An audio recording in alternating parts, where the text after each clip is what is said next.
کرتا ہے. قرآن کریم میں آیا ہے, اللہ تعالیٰ فرماتے ہیں کہ شیطان نے کہا کہ اے پروردگار میں اس کے اوپر سامنے سے بھی حملہ کروں گا, پیچھے سے بھی حملہ کروں گا, دائیں سے بھی حملہ کروں گا, بائیں سے بھی حملہ کروں گا, میں کو چاروں طرف سے حملہ کروں گا. تو یہ شیطان کس وقت حملہ کرے ہمیں نہیں معلوم ہے نا. شیطان کے حملے کا ٹائمنگ تو پتہ نہیں ہے. شیطان آنے سے پہلے کوئی بانسری تھوڑی بجا دیتا کہ اطلاع ہو جائے کہ جناب شیطان صاحب آ گئے, ذرا ہوشیار ہو جاؤ. ہمیں تو نہیں پتہ چلتا. شیطان کوئی بیل تو نہیں بجاتا کہ جناب میں آ رہا ہوں ذرا تیاری کر لو. تو شیطان کا حملہ کس وقت ہو, شیطان کس طرف سے حملہ کرے ہمیں نہیں معلوم. تو جب ہمیں شیطان کی ان تمام چیزوں کی صلاحیت نہیں ہے, ہم اسے دیکھ نہیں پا رہے, ہم اسے پہچان نہیں پا رہے, اس کا ٹائم ہمیں نہیں پتا, اس کی ڈائریکشن ہمیں نہیں پتا, اس کی ڈائمنشن ہمیں نہیں پتا, تو پھر ہم اپنے رب سے کہتے ہیں کہ پروردگار ہم اسے نہیں دیکھ رہے ہیں, تو اسے دیکھ رہا ہے, تو ہمیں بچا. سبحان اللہ. اس لیے اعوذ باللہ پڑھتے ہیں, اس لیے اعوذ باللہ پڑھتے ہیں. یاد رکھیے اللہ تبارک و تعالیٰ کی بارگاہ میں جب بھی قرآن کریم پڑھا جائے اعوذ باللہ ضرور پڑھیں پہلی دفعہ, اور اس کے بعد جب شروع کریں تو بسم اللہ بھی پڑھیں. آج انشاءاللہ اتنے ہی رکھتے ہیں بات کو. انشاءاللہ we will continue. پہلے اگلے مہینے سے انشاءاللہ ہم سورہ فاتحہ سے درس شروع کریں گے, اور پھر انشاءاللہ اس میں آپ کے سوالات و جوابات بھی ہوں گے. لیکن آج جو بھی ہمارے پاس ٹائم ہے, اگر آپ کے پاس کوئی سوالات ہو تو مجھ سے پوچھ لیجیے. اگر نماز میں شیطان کا وصفہ آ جائے, شیطان کچھ ایسی ہماری نماز کی جو ڈائریکشن اس کو چینج کرنے کی کوشش کر رہا, تو اس وقت ہم کیا کہیں, دل سے کیا کہیں؟ یعنی دیکھیے سب شیطان کا جو وسوسہ ہے, میں نے آپ کو بتایا کہ وہ آئے گا, اس سے پریشان نہیں ہونا چاہیے, اس سے بچنا چاہیے. اور اس سے بچنے کا طریقہ یہ ہے کہ یاد رکھیے نماز میں جب آپ جو چیز آپ پڑھ رہے ہیں, جو لفظ آپ کی زبان سے نکل رہا ہے, آپ کو اس کا معنی مفہوم پتہ ہونا چاہیے. تو جب آپ اس کو سمجھ کر پڑھیں گے تو یاد رکھیے پھر آپ کا دھیان اس کے سمجھنے پہ لگا ہوا ہوگا. شیطان آتا اس ذہن میں ہے جو خالی ذہن ہوتا ہے. تو جب آپ فوکس کر رہے ہیں اس کے معنی اور مفہوم کو سمجھنے پر, آپ سورہ فاتحہ پڑھ رہے ہیں, آپ کو پتہ ہی نہیں کہ اس کے معنی کیا ہے, تو آپ تو صرف ایک طوطے کی طرح رٹا ہوا ہے نا. تو یاد رکھیے پھر اس میں شیطان کے آنے کے زیادہ چانسز ہوتے ہیں. لیکن اگر آپ سورہ فاتحہ پڑھتے ہوئے آپ سوچ رہے ہیں کہ الحمدللہ رب العالمین, یہ معنی ہے کہ پروردگار تو سارے جہانوں کا پالنے والا ہے, ساری تعریفیں تیرے لیے ہیں, آپ کو محسوس ہو کہ اللہ کی پریزنس ہے اس میں. I am presenting my request to Allah subhanahu wa ta'ala. He is watching me, He is seeing me, and He is listening. تو یہ جب کیفیت آپ طاری کریں اپنے اوپر, اس کے معنی کو سمجھیں, اس کے مفہوم کو سمجھیں, تو پھر جب آپ سمجھنے پہ فوکس کر رہے ہوں گے تو آپ کا ذہن بزی ہوگا سمجھنے پر, خالی ذہن نہیں ہوگا, شیطان نہیں آئے گا. نماز میں جو تلاوت کی جاتی ہے اس میں قاری جو امام ہوتا ہے اونچی بسم اللہ شریف نہیں پڑھتے, اس کی کوئی خاص وجہ؟ ہاں دیکھیں شافعی لوگ جو ہوتے ہیں, جو فرقہ شافعی کو فالو کرتے ہیں, وہ زور سے پڑھ لیتے ہیں.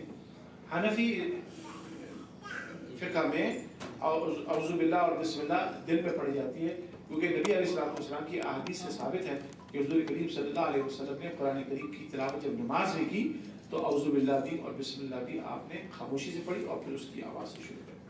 بعض حدیث ایسی بھی مل جاتی ہیں جس میں آتا ہے کہ حضور پاک صلی اللہ علیہ وسلم نے بسم اللہ زور سے پڑھی ہے, وہ بھی حدیثیں ہیں, لیکن فرقہ حنفی کو ہم فالو کرتے ہیں تو اس کے مطابق یہ ہے کہ اعوذ باللہ اور بسم اللہ خاموشی سے پڑھیں, قرآن کریم آپ زور سے. سر ایک کویسچن ہے والدہ کی طرف سے کہ وضو نہ ہو یا ناپاکی کی حالت میں درود شریف ہم پڑھ سکتے ہیں؟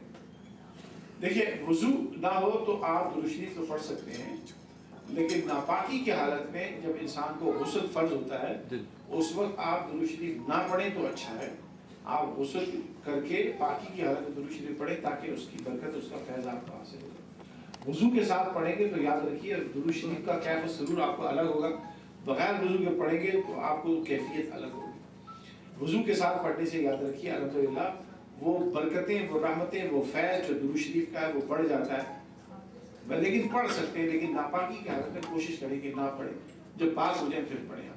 جو عورتوں کے دن ہوتے ہیں خاص طور پر ان کے جو ماہانہ دن ہوتے ہیں, ان دنوں میں عورتوں کو چاہیے کہ وہ اسلامی لٹریچر کا مطالعہ کیا کریں, اردو میں, انگریزی میں, جو بھی آپ کی زبان ہے, بنگلہ میں, جو بھی آپ کی زبان ہے اس میں لٹریچر پڑھیں, قرآن کریم کا ترجمہ پڑھ لیں, اور باقی پھر قرآن کریم کی عربی عبارت کو پڑھنا ہو یا وظائف پڑھنا ہو یا درود شریف پڑھنا ہو تو وہ باقی. اور کوئی سوال خواتین کی طرف سے؟ اجتماعی طور پہ درود شریف آج کل کافی لوگ اس کو بنا نہیں کرنا ہے. دیکھیے ہماری بہنیں ذرا غور سے سنیں کہ بدقسمتی سے میں نے آپ کو بتایا کہ بہنوں کا مسئلہ ہی سارے بھائیوں کا بھی ہے، بچوں کا بھی ہے. اس وقت مسلمانوں کے اندر جان بوجھ کر کنفیوژن کریٹ کیا جا رہا ہے، جان بوجھ کر، اور ایسی ایسی باتیں کی جا رہی ہیں جس کا اسلام سے تعلق نہیں ہے، لیکن ہماری بچیاں ہمارے بچے ان کو اسلامی سمجھ کر، کیونکہ آدمی جو ہوتا ہے نا وہ، جناب میں نے پی ایچ ڈی کی ہے قرآن کے اندر، مجھے سارا قرآن آتا ہے، میں نے 25 کتابیں لکھی تھی.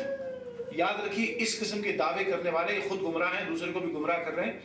آپ یہ مت دیکھیے، آپ یہ دیکھیے کہ اسلام کی ٹریڈیشن جو 1400 سال سے ہے وہ کیا ہے. اسلام کو 14ویں صدی کے پی ایچ ڈی نے تھوڑی سمجھانا ہے.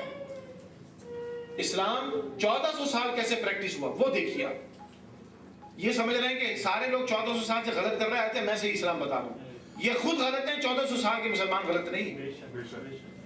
تو آپ اس میں دیکھیں درود شریف اجتماعی طور پہ پڑھنا الحمدللہ اس میں خیر برکت ہے. اسلام کا ایک کانسیپٹ ہے، ان لوگوں نے اسلامی کانسیپٹ سمجھا نہیں.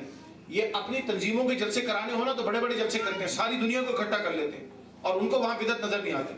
اور رسول پاک صلی اللہ علیہ وسلم پہ درود شریف پڑھنے کے لیے ہم اکٹھا کریں تو بدعت ہو جاتی ہے. آپ دیکھیں نا، just think for a second. ایک صاحب ہیں درس قرآن دے رہے ہیں، انہوں نے تنظیم بھی بنا لی، تنظیم کا کنونشن بھی ہو گیا، سارے لوگوں کو بلا لیا، لوگوں کو کہا جناب اللہ ثواب دے گا، اللہ ریوارڈ دے گا، this is good work, good cause, چندہ بھی دو، پیسے بھی دو، جیبیں بھی بھرو ہماری. اس پر لوگوں کو اکٹھا کر لیا. آپ چلے گئے وہاں پر مولوی صاحب کی تدریس سننے، اس مدرس کی تدریس سننے، اس انسان کی تدریس سننے، اور پھر آپ نے کہا اچھا جی درود شریف کے نام پر اکٹھا ہو جاؤ. اسی نے کہا کہ یہ غلط ہے. تو اس کو بولا کہ تیرا درس سننا وہ کہاں سے جائز تھی؟ درود شریف بھی تو اللہ تعالیٰ کے رسول صلی اللہ علیہ وسلم کے ساتھ اظہار محبت، اور جو اللہ کا حکم ہے ان اللہ و ملائکتہ یصلون علی النبی یا ایھا الذین آمنوا صلوا علیہ وسلموا تسلیما. اللہ تعالیٰ فرما رہا ہے کہ میں بھی کرتا ہوں، میرے فرشتے بھی اس نبی پہ درود بھیجتے ہیں.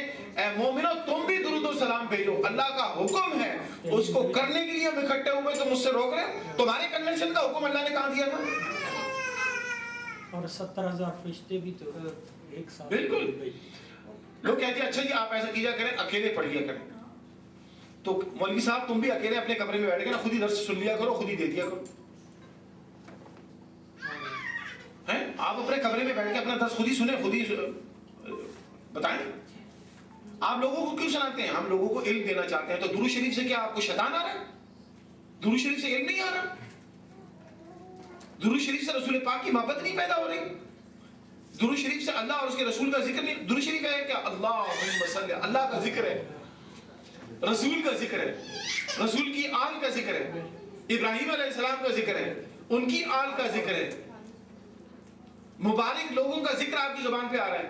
تو آپ اس کو کہیں تنہا کرو اور تمہاری تقریروں کو سننے کے لیے لوگوں کو اکٹھا کر لو، وہ صحیح ہے. اس میں ایجوکیشن ہے، درود شریف میں ایجوکیشن نہیں ہے. یاد رکھیے یہ وہ فتنہ ہے جو ایمان کو خراب کر رہا ہے. ان لوگوں نے لوگوں کو عبائیں تو پہنا دی ہیں عورتوں کو، اور مولویوں کو پگڑیاں اور دبے تو پہنا دیے، لیکن یاد رکھیے انہوں نے دلوں کو ایمان سے خالی کر دیا. میری بہنوں، میری بچیوں، میں آپ سے خاص طور پر یہ کہتا ہوں کہ ایسے ایسے لوگ ہمارے اس ٹورانٹو میں، کیلگری میں، اکراس دس کنٹری، مسلمان ملکوں میں ایسے بد عقیدہ لوگ آ گئے جن کی شکلیں مسلمانوں جیسی، بڑی پرہیزگاروں جیسی ہیں، لیکن یاد رکھیے ان کے پاس نہ اسلام ہے نہ ایمان. یہ خود محروم ہے، دوسروں کو محروم کر رہے ہیں. 1400 سال. اچھا آپ یہ کہتے ہیں جی رسول پاک صلی اللہ علیہ وسلم نے درود شریف کی محفل کب کی؟ ہے نا جی، رسول کریم صلی اللہ تعالیٰ علیہ وسلم نے درود شریف کی محفلیں کیوں نہیں کی؟ تم لوگوں کو گمراہ کرتے. اور رسول پاک صلی اللہ علیہ وسلم جب لوگوں کے سامنے بیٹھے ہوتے تھے تو رسول کریم صلی اللہ تعالیٰ علیہ وسلم پر ان کا حضور کو دیکھنا ہی درود و سلام تھا. حضور کو دیکھنا ہی درود و سلام تھا. جس نبی پر اللہ نے فرمایا کہ یا ایھا الذین آمنوا صلوا علیہ وسلموا تسلیما، وہ نبی ان کی نظروں کے سامنے موجود ہے، وہ اس کو دیکھ رہے ہیں، درود و سلام پڑھ رہے ہیں. آج وہ نبی اس ظاہری شکل کے اندر ہمارے سامنے موجود نہیں ہے، تو ہم ایک حلقہ بنا کر، ایک گروپ بنا کر ذکر کرتے ہیں، دل میں تصور کرتے ہیں کہ رسول پاک ہمارے ایمان کے اندر موجود ہیں، ہمارے دل میں، ہماری فکر میں موجود ہے، پھر ہم ان کو وہ خط کر کے کہتے ہیں السلام علیکم. تو یاد رکھو رسول کریم صلی اللہ علیہ